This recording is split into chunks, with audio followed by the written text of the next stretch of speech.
स्त्रियां थे, एक मजदूर थी, एक खेत का मालिक की स्त्रियां तो पीटा है और बीच बचाव कर जब पड़ोसी आवा है तो उसका भी हाथ तोड़ दिया जाए। वह सारी घटना आपने देखी। फिलहाल अगर आज तक की अपडेट की बात करूं तो उस मामले में कोई कार्रवाई नहीं हुई है और जिसका लेकिन परिवार अभी कह रहा है कि वो दबंग टाइप के हैं, वो बिल्कुल सरिया में अभी धमकी दे रहे हैं, महिलाओं को उठाने तक की धमकी दे रहे हैं। वो तो देखो जी दे रही हैं तो गलत बात है।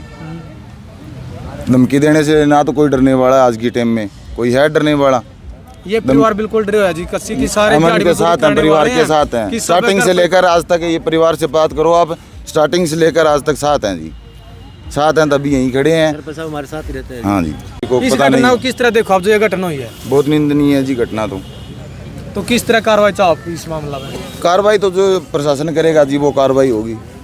और भाई साहब भी आ रहे हैं जी, साहब प्रशासन ही कर सकते। आप लोग पूरे हरियाणा में काम करते हैं, पूरे हरियाणा की जिम्मेदारी आप लोगों की है। मैंने ये उमेद फरांसी भाई है, मैंने इनका फ़ोन आ कि भाई साहब ऐसे घटना घट गई, मैं तुरंत प्रभाव से जाओ। सारे के सारे सर्टिफिकेट्स जो प्रक्रिया थी हमारे भाई ने करवाई। उसके बाद एजेंडे को मैंने बोला, लेकिन ये सरपंच का, अगर ये सरपंच हमारे साथ खड़े हैं तो हम ये कहते हैं भाई, अगर हमारी 2 दिन के बाद में जो कॉल हमने रखी, अगर 2 दिन में गिरफ्तारियां नहीं हुई तो सरपंच साहब आप भी पूरी जिम्मेदारी के साथ में हमारे साथ में कंधे से कंधा मिला के खड़ा होना, तब तो मानेंगे कि आपके अंदर इंसानी जिंदा है। और आप भैया आके हमारे पास में सांत्वना देने के लिए और फिर कहे कि भाईचारे की बात करते हैं, फिर सरपंच बैठ के समझौता करा दे, फिर वो बातें अलग लेवल की है। हमने लड़ाइयाँ लड़ी, चाहे कोई भी लड़ाई है। ठुइया गाँव का मामला देख लो, कितनी बर्बर तरीके से 32 किले उसकी टांग में गाड़ी गई, सोचने वाली 32 किले हमारे लोगों क्यों मारा जा रहा है, ये शर्म की बात है। और दूसरा, अगर उसके बाप वो कह रहा ना कि मेरी तो पूरी ज़िंदगी इसमें थाने में कटी है, मेरे बाल सफ़ेद थाने में हुए हैं, तो भाई तेरे बाल इस सफ़ेद थाने में अब दोबारा से ढंग से हम करवाएंगे। जब इस तरह की बात करते हैं हम लोग, इन लोगों की मदद करने का काम करते हैं तो राजद्रोह लगाते हैं। अब अमित शाह कहते हैं लोकसभा में हमने राजद्रोह खत्म कर दिया, लेकिन राजद्रोह खत्म नहीं किया। आप लोगों को बता देना चाहता हूँ, राजद्रोह की चीज़ को देशद्रोह में कन्वर्ट कर दिया। पहले राजद्रोह में केवल 5-10 साल की सज़ा होती थी, अब फांसी और उम्र कैद की सज़ा है। ये वो सरकार है जो अपने खिलाफ बोलने वालों को जान से मरवाने तक का काम कर सकती है। तो जब इस तरह के फांसीवादी लोग, इस तरह के खतरनाक लेवल के लोग सत्ता में बैठे हैं और जातिवादी मानसिकता के एजेंट एसपीडीसी बन के बैठे हैं, थाने चौकियों के इंचार्ज करके बैठे हैं, तो इस तरह की घटनाएं कोई आम नहीं है। ये देश की कल्चर हो चुकी है, जातिवाद देश का कल्चर हो चुका है। हमारे प्रधानमंत्री बाहर जाके तो कहते हैं बुद्ध की धरती से आया हूँ मैं, और यहाँ पे जो मनुस्मृति है उसको लागू करने का काम कर रहे हैं। ये बिल्कुल भी एक्सेप्टेबल नहीं है, इसको बिल्कुल स्वीकार नहीं करेंगे। आप देख रहे हैं कि छोटे से छोटी घटना पे आज एससी समाज के लोग, चाहे वो धानक समाज के लोग हो, चाहे चमार समाज के लोग हों, चाहे वाल्मीकि हो, चाहे ओड हो, चाहे राजपूत हो, चाहे नायक समाज के, हेडी समाज के, कोई भी हो, लोग इकट्ठा होकर मजबूत लड़ाई लड़ने का काम करते हैं। आज हेडी समाज के साथ इस तरह की घटना हुई है, पूरे समाज की सभी जातियों के लोग मिलके आज प्रशासन के सामने इकट्ठा हुए हैं।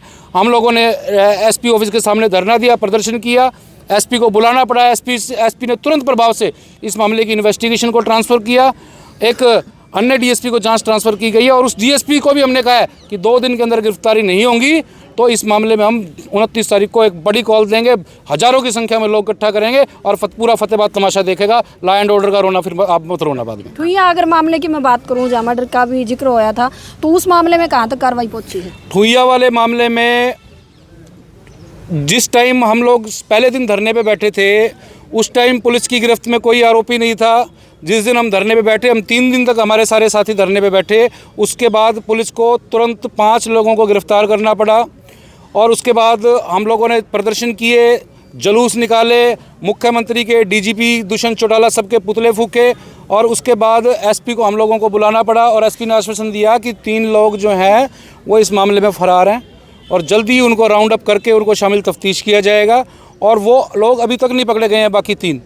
और जो आने वाली 29 तारीख है, 29 तारीख को ये मुद्दा भी हम लोग उठाने वाले हैं कि उसमें आने वाले जो 3 आरोपी हैं वो अभी तक गिरफ्तार क्यों नहीं हुए। मतलब 29 तारीख का अल्टीमेटम आपने प्रशासन को दिया? जी, हमने 29 तारीख का अल्टीमेटम दिया। कहीं ना कहीं एक सामाजिक जो है दबाव भी है, गांव का दबाव, जैसे अभी समाज जो है, थोड़े घर हैं इनके, परिवार थोड़े हैं और एक कहीं ना कहीं डर का माहौल भी था इनके अंदर, तो कहीं ना कहीं सामाजिक दबाव जो है वो पंचायती तौर पे या किसी न किसी तरह से भी समझौते का आन लग रहा है, तो उसके ऊपर क्या कहना चाहोगे आप? देखिए, हम लोगों ने पीड़ित एसपी से मिलने से पहले अपने पीड़ित परिवार से केवल यही बात की थी कि अगर आप इस मामले को अंत तक ले जाना चाहते हैं, सज़ा कराना चाहते हैं, तो पूरा समाज आपके साथ है। अगर आप हम लोगों को बुला के अपनी कीमत बढ़ाना चाहते हैं तो समाज बिल्कुल साथ नहीं देगा आपका।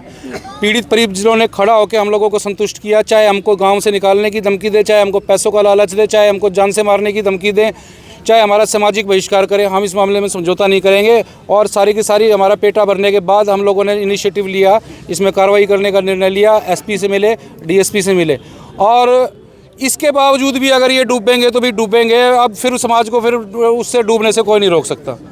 जब पूरा समाज इनके फेवर में खड़ा है, इसके बाद भी ये डरेंगे, पैसों के लालच में आएंगे, कुछ करेंगे, तो इस चीज़ का इलाज हमारे पास नहीं है।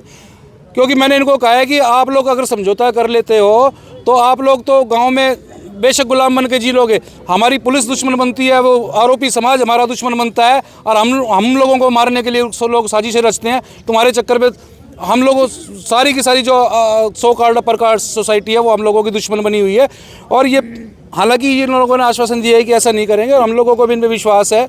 और स्पेसिफिक इनके समाज के जो प्रतिनिधि है वो भी आए हुए हैं, उन्होंने भी आश्वासन दिया है कि हम इस मामले में समझौता नहीं होने देंगे। कड़वी सच्चाई रजत जी एक यही है कि मतलब बहुत सारे ऐसे एसटी के मामले हमने देखे हैं, लेकिन बाद में आपने उठे और साथ में बीमार में उठी, बहुत सारे संगठन उठते हैं उनकी सपोर्ट के लिए, लेकिन बाद में जब वो समझौता कर जाए तो शायद आपकी भी ना पता चलता हो। बिल्कुल ऐसा ही होता है। हम लोग शुरुआत में पीड़ित परिवार का खून गर्म होता है, उनको घटनाएं याद होती हैं, उस टाइम वो कुछ भी बोलते हैं कि जी हम ये कर देंगे, मर जाएंगे, कट जाएंगे, पैसे नहीं लेंगे, ये नहीं करेंगे। उस टाइम सभी तरह की बातें बोलते हैं। जैसे जैसे वक्त बीतता जाता है, और ये लोग बड़े शातिर जातिवादी जो गुंडे होते हैं, ये उनको ठंडा होने का इंतजार करते हैं। धीरे धीरे पहले रिश्तेदारियों में जाते हैं, फिर दोस्तों में जाते हैं, फिर सीधा परिवार, उनके माध्यम से परिवार के बीच में आते हैं। और उनको कभी गाँव में ही रहना है, हमको साथ में ही रहना है, हम तो एक ही थाली में खाते थे। बेशक जिन लोगों ने इस परिवार के साथ ज्यादती की है, अगर आप भी गांव में आज जाके देखें तो हमारे एससी समाज के लोगों के लिए अलग शादियों में पंडाल लगाया जाता है। घर पे जाते हैं तो आज भी उनके लिए अलग चाय पीने का कप और पानी पीने का गिलास अलग रखा जाता है। इतनी ज़्यादा मतलब भेदभाव, अत्याचार, अपमानजनक घटनाएं हो रही हैं, इसके बावजूद भी हमारे लोगों को समझ नहीं आती है। और अगर भी आप भी समाज नहीं सुधरता है और समझौता करते हैं तो हम लोग कब तक लड़ाई लड़ेंगे। धीरे धीरे सरकार खुद भी चाहती है, कोर्टें भी खुद चाहती हैं, पुलिस भी खुद चाहती है कि ज़्यादा से ज़्यादा ये केसों में समझौता करें और SC/ST एक्ट को एक झूठा एक्ट बता के उस एक्ट को ख़त्म किया जाए। जिस दिन इनका एक्ट ख़त्म हो गया फिर तो इनके घरों में घुस के लड़कियाँ उठा के लेके जाएंगे, खुलेआम अत्याचार होगा। तो रजत, कलसन की बातचीत आपने सुनी, खाराखेड़ी का जो मामला था वो आपने भी सबने देख लिया है। बाकी परिवार तभी दोबारा तो बातचीत करने की कोशिश करेंगे, परिवार का भी क्या कहना है?